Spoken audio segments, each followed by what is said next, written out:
Well, I'm back with a fan favorite. I'm here with Marcia. So if you haven't met Marcia before, she is my dear older sister, 7 years older, but twice as pretty. And so I bet she doesn't even realize that she's like kind of a minimalism boss. No, So I don't realize it. She kind of is. I just live in a smaller house, and so I get rid of stuff all the time because I literally know where to put it. It's necessity. It is necessity. Yeah. Yeah.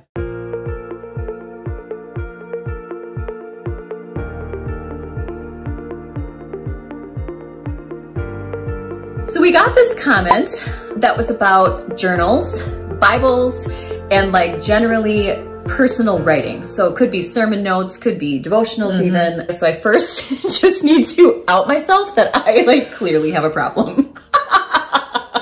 This is just literally one storage area full of my Bibles and devotionals, which I'm embarrassed to tell you have not really seen the light of day in a long time because I had them in an unusable space. And then I also have all of these journals. Some are full, some are not. And so this whole question about journals and what to do with them really struck me because I thought, oh my gosh, these things have been sitting in the storage bench right there for like years. And I don't look at them. I don't go back and read other things. And so I thought it was a really good question. And I was particularly interested to hear what you do. Do you keep a journal? I have probably right now 10 different journals. It's a problem. Probably now that you mention it, because it's like what you said. It's like what you said. I'll start journaling with a really good intention typically, and then something comes up and I get out of the habit. There is a bag of old journals in my storage room in the basement, and I don't know why I put them down there. Probably just to get them off the shelf because there's like this many if you put them all on the shelf. And I found that bag recently. My thought was, I'll look at these at some point. Oh no. And then there's a few on this shelf, few on that shelf. So yes, I have far too many, but I've often wondered, what should I do with these? Yes. Yes. Do you ever go back and read them? True confessions. No. Excellent. I will look at the one that I've used most recently. Like I have one that's, you know, easily accessible because I have it by my Bible, and it's the one I use most recently. So if something strikes me, this is where I write it. But let's be real, I haven't thought anything about the ones I might have written in 5 years ago. No, I don't have any plans that I would be poring over them at any point. In fact, I'd probably find a lot of it humorous too. That's perfect segue. So I found my 6th grade diary. Oh, that humorous. And it was pink and it had like white flowers and it locked. So I of course didn't have the key. So I had to do the unthinkable. Yeah. I snipped the paper that went to the lock. It was really tough to get into. Yeah. Anyway, in there it detailed all of my crushes and how menial my life. I mean, really, it brought me back to like, it actually gave me a great perspective on where my kids are at because I had a 6th grader at the time. I was like, okay, my handwriting was horrific. So I've been getting after him for his handwriting. I was like, I need to back off. Like mine is terrible. And then I was talking about the dumbest things like my hair and like boys and just stupid stuff. And so it was actually really fun. I just wish I could show it to you, but maybe it's best. I did toss it. So in my case with that one, I was like, this is cute, haha, but there's no need for me to like keep this around. I showed it to my kids. We had a good laugh and that was it. So I had no problem tossing that. But I think like later on in life, some people struggle because it could be even another family member's journals, like detailing life at that time. Or if it's a journal from a significant time in your life, I think that's where maybe the rub is. It doesn't mean you have to toss it. I think the overarching theme here is like when we have too much stuff, it becomes stressful. And so again, the same goes for journals. Like, do I really need this many? And by the way, I have like 20 upstairs. So I'm just being totally real with you. This was one drawer.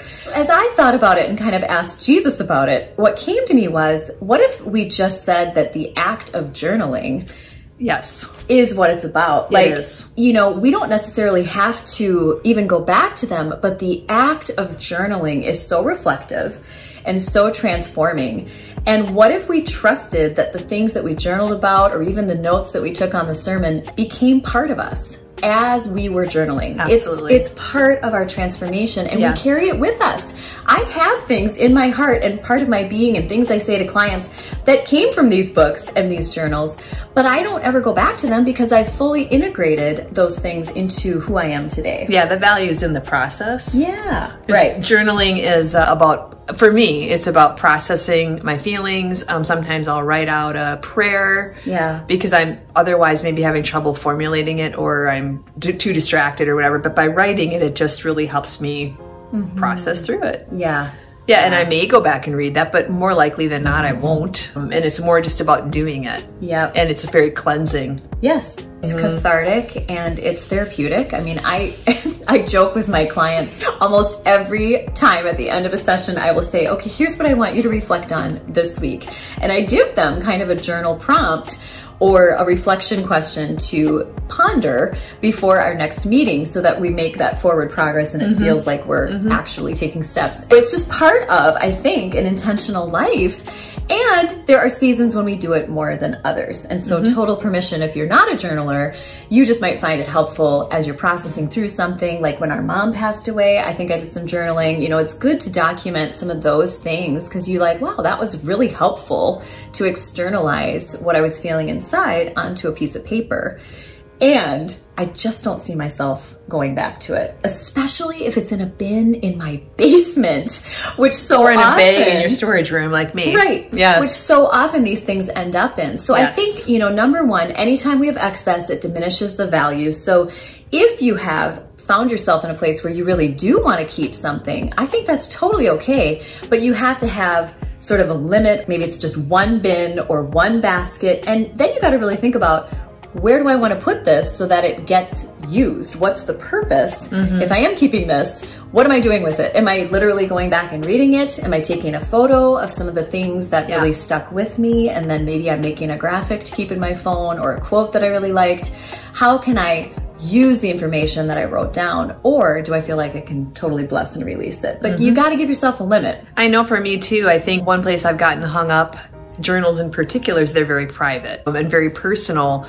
Okay, so let's say I do want to throw it away. I don't feel right just putting it in the trash because it's like somebody might read it. My kids might see it. I mean, depends on what it is, right? My 6th grade crushes are like all over the dump right now. But you know, I think a person could think about creatively how they want to release those things. You know, it might be that you read it page by page, and as you do, you take that page and, you know, maybe for you, just run it right through the shredder because that feels better to you than having it just be out there for the whole world. Maybe you have a campfire. You could do things that actually can kind of symbolize letting go of that, or even like saying, oh, I've settled that part of my life or whatever that issue was, or wow, look how much I grew. Wow, look what I know now that I didn't know then. Yeah, it's true. Preach it. So good. In terms of like devotionals and sermon notes and things like that, you know, back in the day, I would buy like cassette tapes of things like, this is how old we are. But now, I mean, you can find anything anywhere. So let's say like worst case scenario, you let go of a devotional or a sermon that you loved.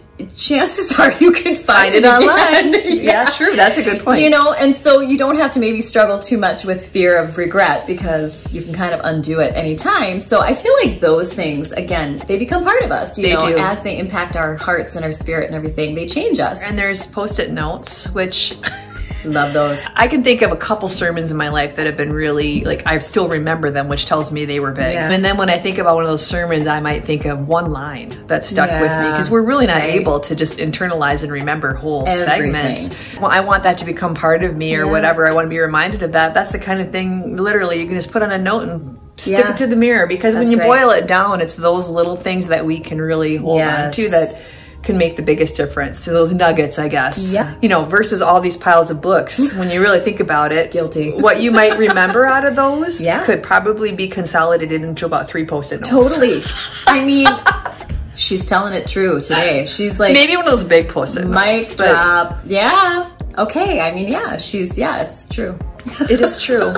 Maybe just challenging ourselves, like whether it's a sermon or a women's conference, like to just pause and be like, okay, Lord, what is the big What would my Post-it note be? What would my Post-it note be? What is it? And maybe I write that in a journal, or maybe it is a Post-it note, or maybe it goes on my phone in the cute little note section or something. But something that you can actually access and, you know, you'll remember it into your life. And it's like, wow, how can I make this information usable so that I can continue to weave it into the integration of Jesus into my heart, right? And continue to grow. We did have, okay, side note, we had a lady who talked about a Bible on her comment, and she said it was pretty damaged and unusable.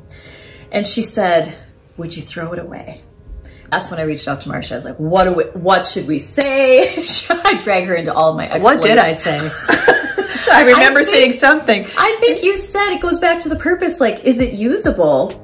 If it's not usable, is there someone who would like to keep it as a memorial that otherwise you might release it? The power of the Word of God is not the book itself. I think we all know that. It's not the cover and the pages. It's the wisdom, the very Word of God to us, right? Yeah. And we carry that with us in our hearts. Yes. That Bible's the means by which we can learn it and get it in our hearts, that actual printed copy or whatever, or digital copy. But it's not like that book in and of itself is holy in and of itself, those pieces of paper.